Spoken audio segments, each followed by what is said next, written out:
Yeah, but in your statistics, they're women who are choosing to work fewer hours, Andrew. You're just plain wrong. I don't think that's always the case. We need to go back over this statistical analysis again. Aside from the statistics, let's look at the notion that women, over the past 40 years, we are better educated, which means we have more financial freedom. We don't need a man like we may have needed a couple of decades ago. Do you think there's any truth to the argument that perhaps men feel sort of threatened because they no longer have that power or do you think there's any... No, I think the average man's doing quite fine. They ignore most of the left feminist claptrap. They ignore people like Van, who are a very, very minority interest in our society. She's a self-declared anarchist, way, way on the extreme left of politics, representing perhaps 0.001% of thought in Australia. So she's safely ignored.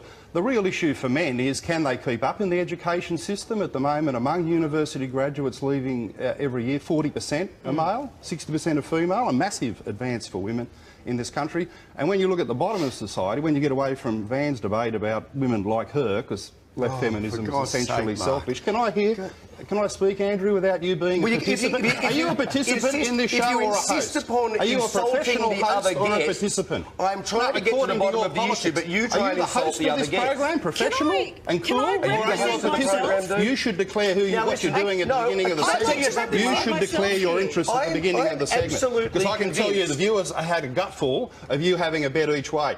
Pretending you're a host, but really being a left-wing participant in the debate. I am trying to get to the bottom of the issue. I have no doubt that there are some... defending Van because I made a valid point. Storm, please. I have no doubt that there are some legitimate concerns that men have about certain issues. Now, you talk about, you know, there being more graduates than women than men. Great. OK, legitimate concern. OK, we talk about the family law system, apparently these days, being skewed away from men in favour of women. Just Van, please. To create inequitable results. And these are worth exploring. But do you need to run down feminism in order to explore those issues? No, you don't. I'm running down Van. OK, well, why don't we try and keep away from personal attacks? Can I defend myself, please? Or is a man going to speak over me about me? You're trying to speak over us as Yes, ever. you are speaking over me, Mark. You're proving my point, Mark. You're not even letting me talk about myself. Now, I've known you for 20 years. No, you haven't.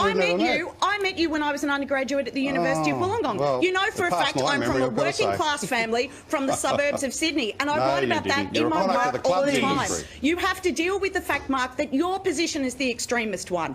I'm from the suburbs. I'm state school. I'm University of Wollongong, and I'm a feminist commentator who's pointed out the fact that women are discriminated against in this society. Let's talk about those trains and the need for safe carriages. Van, can you just give us a moment? On a train when you were a teenager? Because I was. Excuse me, Van. I mean with respect to all of you, but I think personal attacks not very helpful at this stage. Called the train about 20 years ago. The practicality on the 11:30 Mark, train. good on you with your personal attacks. Good on you, mate. Good to see you sticking to the topic again. Well, I am sticking to the topic. It just shows how little you know about the practicalities of life in the suburbs, because the idea that I don't live in a suburb. I live in a cloud, Mark. No, you live in cloud cuckoo land, absolutely. So look, the point is that if you're on the 11:30 train out of the city and there's a women's only carriage and you're a bad bloke who wants to do damage, well, you go straight in. You're not going to respect the pink colour. That's a really insightful comment, Mark. Good on you. Thank you for giving us If you ever call the train, get out of your limo, pal. It's so nice to have a constructive debate. Thanks, Mark. Well, listen, Miranda, thank you. Pleasure. And thank you, Van. Thank you, Rory, for your insights, and thank you, Mark, for your entertainment. Colour pink's going to protect you. Well, thanks for your objectivity, Andrew. Maybe next week you can go back to being a proper professional host instead of participant. If you want to participate, declare that at the start of the segment, and you might get a lot more respect from the viewers. And once again, I'm finding myself doing time out on these ones. OK, thank you so much. Let's move on.